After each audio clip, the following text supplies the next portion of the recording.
Hello ಸ್ನೇಹಿತರೆ, ಎಲ್ಲರಿಗೂ ನಮಸ್ಕಾರ.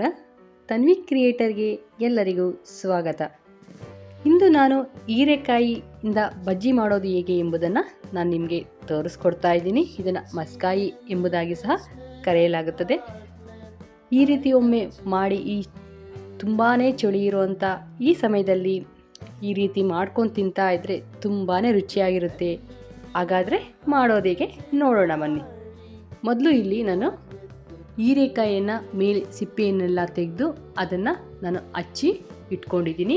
ಇದಕ್ಕೆ ಒಂದು ಬೆಳ್ಳುಳ್ಳಿ ಮತ್ತು ಒಂದು 4ರಿಂದ 5 ಹಸಿಮೆಣಸಿನ್ಕಾಯಿನ ನಾನಿಲ್ಲಿ ತೊಗೊಂಡಿದ್ದೀನಿ.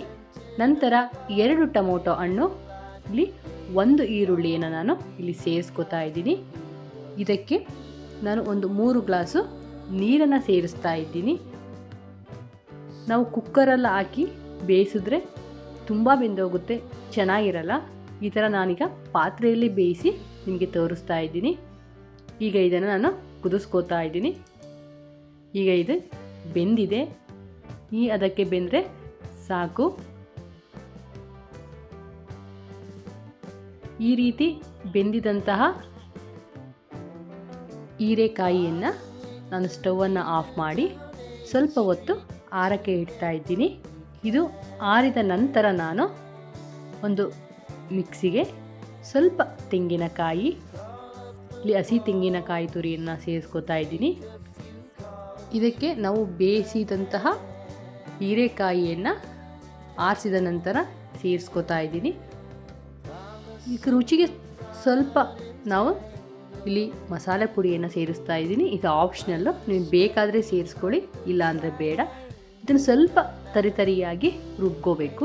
ತುಂಬಾ ಏನು ಪೇಸ್ಟ್ ಮಾಡಬೇಡಿ. ನಿಮಗೆ ಬಾಯಿಗೆ ನಮಗೆ ಬೇಡ ಅನ್ನೋರಾದರೆ ಚೆನ್ನಾಗಿ ಪೇಸ್ಟ್ ಮಾಡ್ಕೊಳ್ಳಿ, ಇಲ್ಲಾಂದರೆ ಸ್ವಲ್ಪ ತರಿಯಾಗಿ ರುಬ್ಕೊಂಡ್ರೆ ಸಾಕಾಗುತ್ತೆ. ಈಗ ನಾನಿಲ್ಲೊಂದು ಪಾತ್ರೆನ ತಗೊಂಡು ಸ್ವಲ್ಪ ಎಣ್ಣೆಯನ್ನು ಸೇರಿಸಿ ಇದಕ್ಕೆ ಸಾಸಿವೆ ಮತ್ತು ಈರುಳ್ಳಿಯನ್ನು ನಾನಿಲ್ಲಿ ಒಗ್ಗರಣೆಯನ್ನು ಕೊಡ್ತಾ ಇದ್ದೀನಿ. ಈ ನಂತರ ನಾವು ರುಬ್ಬಿಕೊಂಡಂತಹ ಈ ಹೀರೆಕಾಯಿಯನ್ನು ಇಲ್ಲಿ ನಾನು ಸೇರಿಸ್ಕೊತಾ ಇದ್ದೀನಿ. ಈಗ ಇದಕ್ಕೆ ಸೇರಿಸಿದ ನಂತರ ಇದನ್ನು ಒಂದು ಕುದಿ ಬಂದರೆ ಸಾಕಾಗುತ್ತೆ. ನಂತರ ಇದಕ್ಕೆ ಸ್ವಲ್ಪ ಉಪ್ಪು, ಅಂದರೆ ನಿಮಗೆ ರುಚಿಗೆ ತಕ್ಕಷ್ಟು ಉಪ್ಪನ್ನು ಸೇರಿಸ್ಕೊಳ್ಳಿ. ಸ್ವಲ್ಪ ಹುಣಸೆ ಹಣ್ಣಿನ ರಸವನ್ನು ಸೇರಿಸ್ಕೊಳ್ಳಿ. ತುಂಬ ಜಾಸ್ತಿ ಸೇರಿಸ್ಕೊಬೇಡಿ, ಸ್ವಲ್ಪ ಸೇರಿಸ್ಕೊಂಡ್ರೆ ಸಾಕಾಗುತ್ತೆ. ಈಗ ಈ ರೀತಿ ಒಂದು ಕುದಿ ಬಂದರೆ ಸ್ಟವನ್ನು ಆಫ್ ಮಾಡಿ